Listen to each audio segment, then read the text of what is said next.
Good day. We will be presenting the QC Cousin City, The Awakened City, the QC Higher Education 2022 to 2025 Collaboration Canvas Public Partnerships by Boo, Estoquia, and Viloria.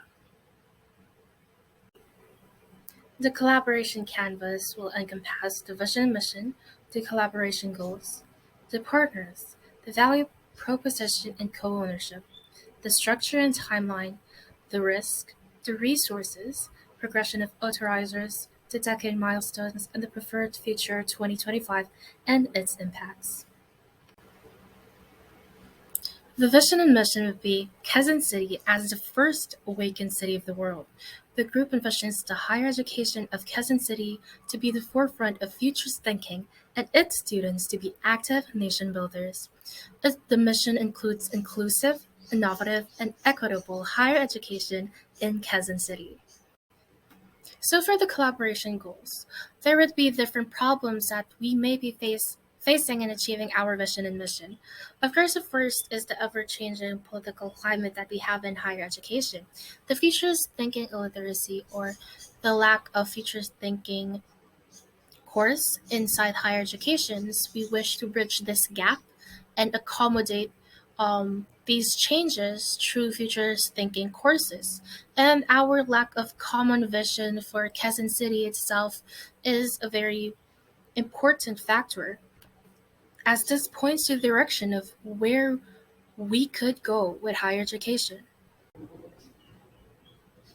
Based on our goals, we might say that internal and external partners that we hope we would have are Commission in Higher Education, the students' Quezon City local government unit as itself in entirety, and the entirety of teachers in Quezon City, because we do know that these partners are the reason that we are doing this. These are the stakeholders who will be able to get the most value out of these partnerships.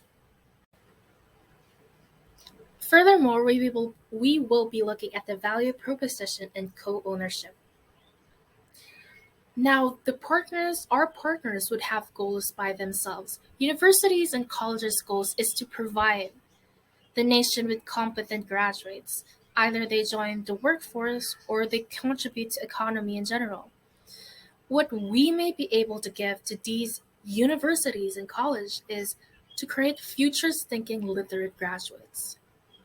What is the difference between competent graduates and futures thinking literate graduates?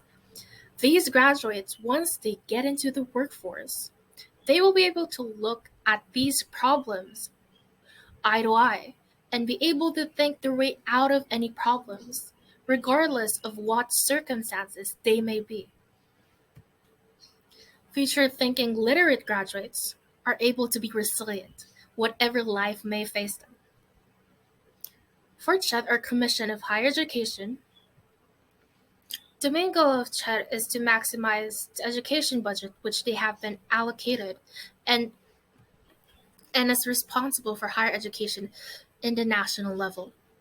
Now, what we may add to CHED is that we want to enhance or nationalize researches in education and technology itself, simply by offering courses that may be used much more in the future. For the Quezon City local government unit, the goal is that they have this need for researches and data-driven policies. We understand the effect that these have in the situation that we are in.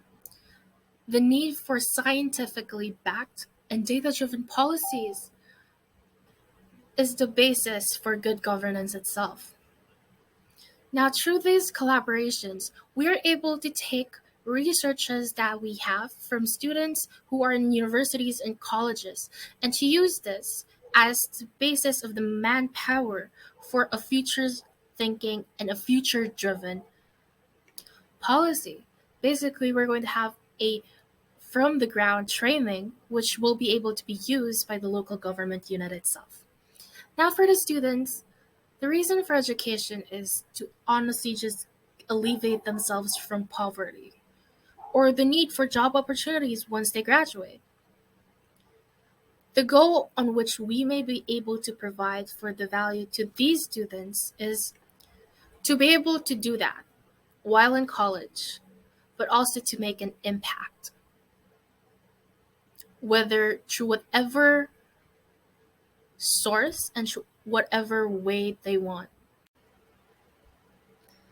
So our structure and timeline on which by 2022 we aim with the Quezon City Local Government Unit is the institutionalization of free, borderless, and hybrid education, on which we will be adapting a face-to-face and a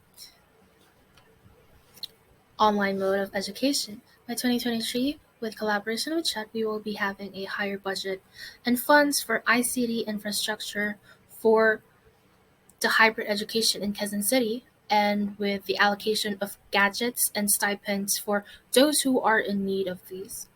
For 2024, under the DOSD, we aim to collaborate with the creation of a Quezon City high, higher education website, which will have a very compact, which will be available to all interested citizens, a pocket-sized education so that despite wherever and whatever circumstances they may be, students may still be able to learn without the much use and consumption of data using computers or laptops. And there would also be a creation of an ICT and AI hub because we do recognize that these two factors are very important in education and in the future of the world in particular. And then we also would have more grants for ICT and information system researches and or innovations. By 2025, we will be have for in collaboration with universities and colleges. We honestly aim to have that all QC citizens ages 18 plus are enrolled in university, whether it be by free going to state colleges or by having free online courses which they can access. In order to be more future literate, to have higher progressions, and so that we will be able to have a very vast variety of students who may be able to partner with Quezon City Local Government Unit when it comes to any progressive ideas or any technological advancements that they may come up with.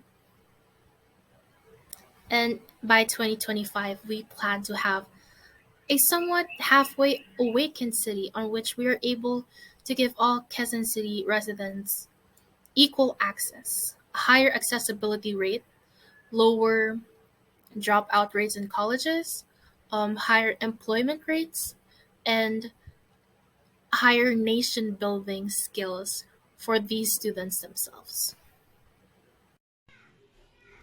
The risks we have perceived are the following. First, the slow-paced progress because we are still limited by the current impact of the pandemic and cannot take actions like business as usual. This is also connected to the second risk, which are the possible problems in our feedback mechanism since physical meetings are still limited and it can hinder smooth sailing brainstorming sessions and quicker decision making. Another risk is the communication gaps between the involved universities and colleges because although this is a collaborative project, these entities are also working separately. Last but not the least is the risk of token participation since there are many stakeholders involved and it is possible that they are consulted, but not all of their feedback or suggestions are reflected in the implementation of the project. For the resources of this collaboration, one of the most important, of course, is the consistent support from the local government as they will be spearheading the attainment of its goals. For the plans and visions to materialize, another important resource is the allocation of funding as it will sustain the project goals. To provide their expertise in the area of education, development, professionals from the local government and academe will serve as knowledge resource in the collaboration. Meanwhile, another vital resource in this collaboration project is the adequate staffing to ensure the continuity of the planned activities.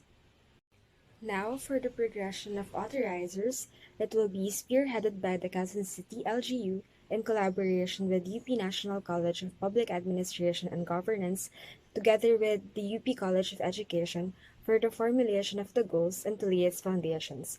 It will be further communicated and consulted to other government agencies, such as Department of Science and Technology and the Department of Education for approval and to seek technical and research assistance as well. Lastly, it will be coordinated to other universities and colleges in Quezon City as collaborators and co-innovators in the education sector. For the decade milestones, the goals to be achieved are the following. For the years 2022 to 2025, starting with year 2022, it must be ensured that all of the students are vaccinated for the resumption of safe classes. The materials of online courses should be well designed as well and of good quality, and flexible delivery models of learning and teaching methods will be made available. For the year 2023, the expectations are to have more scholarship grants and financial aids. Learning materials will be continued to be assessed, and training of teachers and instructors will be initiated. The expectations for the year 2024 is first to strengthen the parents, teachers, and schools' communication, to build more learning spaces for the students, and this include libraries, physical and digital, and the computer laboratories. And lastly is the extension of budget for educational summits and other training programs. Lastly, the milestones to be achieved for the year 2025 are the following. First, the creation of digitally mediated learning experiences and more opportunities for students for collaborative projects. And finally, the integration of experiential learning in the students. So this will include the work immersion, their internship, and community placements. Moving forward, the preferred future for the year 2025 are the following. First, there must be a growth in student enrollment rate. Second is the increased rate of students graduating in college. The third one is that the students' learning journey must be future driven as well, looking forward to their future careers. And lastly is the heightened students' awareness on educational opportunities in their career pathways. Now for the impact. In the minor scale indicator or the household level indicator, a process of evaluation can be placement evaluation. Placement evaluation is designed to place the person in the right place. So, for example, if a youth member wants to take up a business course, does he live in an area with a business school nearby? And another one is youth members' assessment of the concept of education in his or her environment. So they should be exercising their right to education. Next is the barangay level indicator. Elected barangay officials can initiate house to house surveys to determine whether the youth members of each household have access to education and have the necessary learning materials such as laptops, computers, tablets, or internet connection. So, house to house surveys can be done annually, and this way the data of each barangay will be up to date. Next is the city level indicators. Schools and universities located in the city can work together to provide quality education to the learners of QC. So, schools and universities can partner up with the LGU and other formal and informal authorizers to put their plans and projects into action. The next is the Metropolis level indicators. Institutional arrangements can be made with schools and universities from outside the city. With this arrangement, partnerships and projects are now intercities that can widen QC education development's reach. And lastly, the rural periphery indicator. So, rural based organizations and companies can enter as partners, offering programs and opportunities for learners within their community. So, the construction of schools and libraries can help the learners of remote rural areas to have access to education. And that is the end of our presentation on QC The Awakened City, QC Higher Education 2022 to 2025, Collaboration Canvas Public Partnerships. Thank you so much for listening.